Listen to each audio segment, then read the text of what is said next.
Assalamu alaikum dear students, I hope everybody is fine. I am Dr. Ali Abbas and you are watching YouTube channel A Level Camps. In this lecture we will discuss the second order linear ordinary differential equation. So the standard form is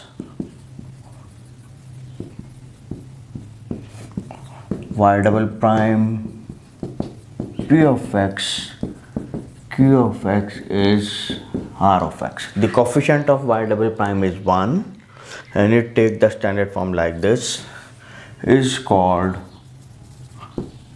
homogeneous second order linear ordinary differential equation if r of x is 0.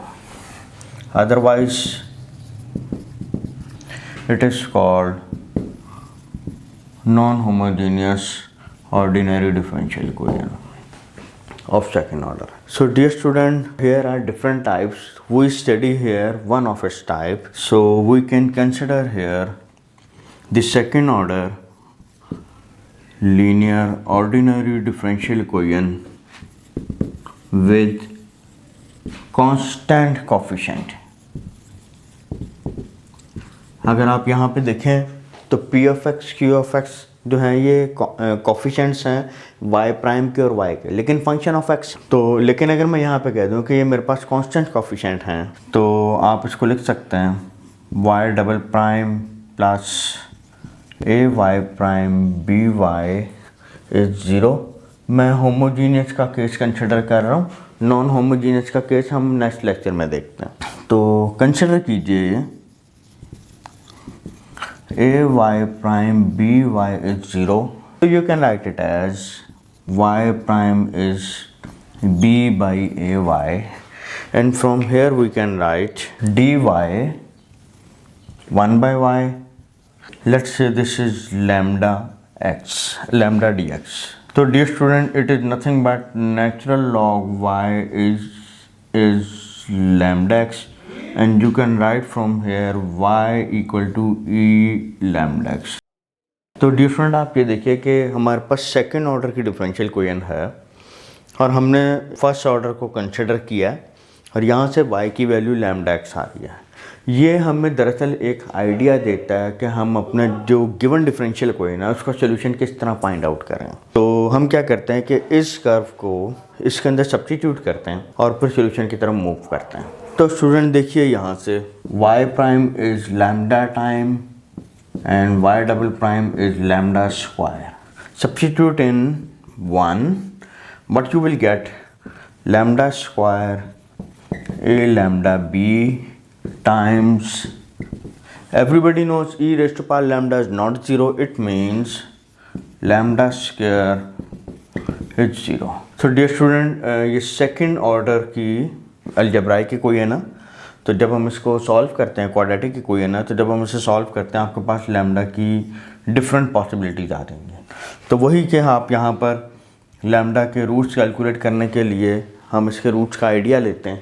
तो firstly we will calculate the discriminant b square minus 4ac if greater than 0 means we will get two distinct roots, let's say lambda 1 and lambda 2. So the solution will be c1 e lambda 1x c2 e lambda 2x. This will be the solution of the given differential equation, this one. तो student now we will solve its example. तो बेटा जी इसके solution की तरफ move करते हैं. It's characteristic equation is lambda square lambda minus 2 is 0. So by midterm break we have minus 2 and 1. So imply the solution is c1 minus 2x c2 ex. So dear student, we have initial value condition for the function and its derivative. So apply here, this is a general solution. So for the particular solution what we will do here, take derivative, you will get minus 2c1 plus c2ex. तो बेटा जी ज़रा देखिएगा y 0 पे 2 है. What does it mean? 2 equal C1 plus C2, and the second equation leads -5. So you will get minus 2C1 plus C2. When you will subtract, what you will get? 3C1 is 7, C1 is 7 by 3. So from this equation 2 equal 7 by 3 plus C2, it means C2 is minus 1 by 3. So it means कि particular solution जो है वो हमें मिल जाएगा y is 7 by 3 e minus 2x minus 1 by 3 ex. So this is the required solution of the given differential equation satisfying these two initial value conditions. तो dear student अब हम next problem की तरफ चलते हैं।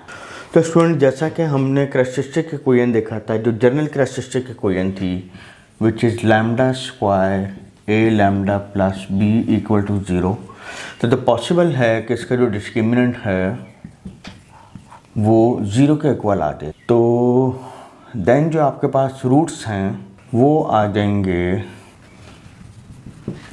-a/2। तो dear student इसका एक सोल्यूशन आ गया,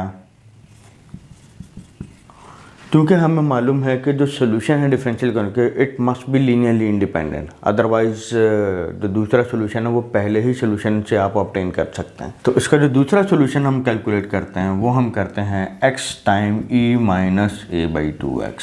तो आइए इसकी एक एग्जांपल करते हैं। Consider the differential equation, second order differential equation which is linear that one. So dear student इसकी जो कैरेक्टरिस्टिक इक्वेशन है वो आप ऑब्टेन कर सकते हैं। Lambda square 6 lambda plus 9 is 0, lambda plus 3 is 0, imply lambda equal to -3। तो आप देखिए इसका डिस्क्रिमिनेंट 0 है, रूट्स इसके रिपीटिंग आ रहे हैं, तो इसका सोल्यूशन सेट क्या आ जाएगा?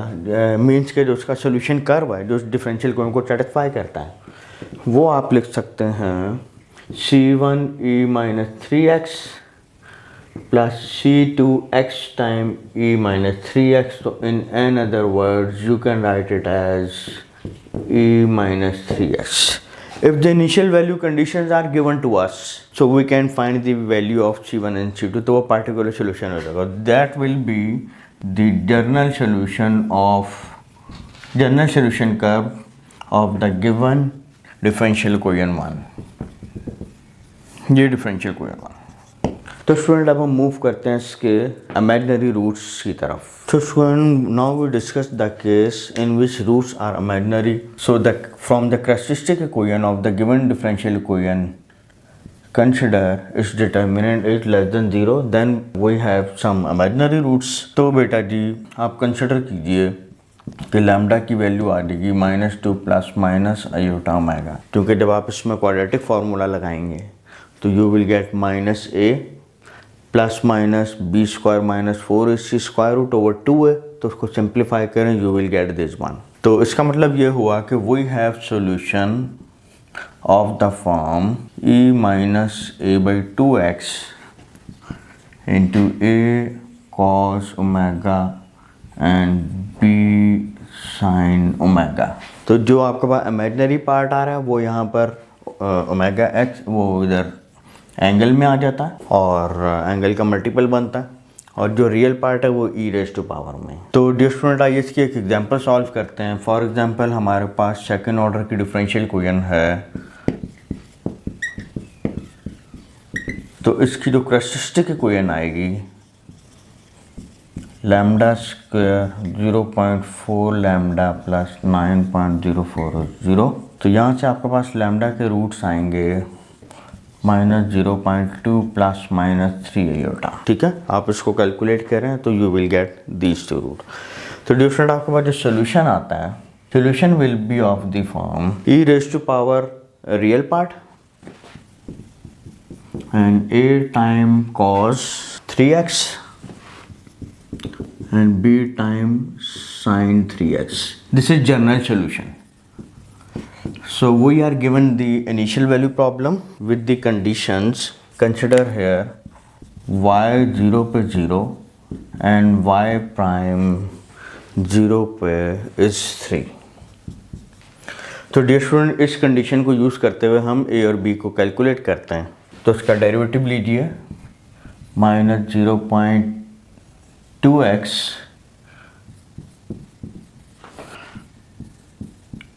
a cos and b sin। so e minus 0.2x as it is, और उसका डेरिवेटिव आ जाएगा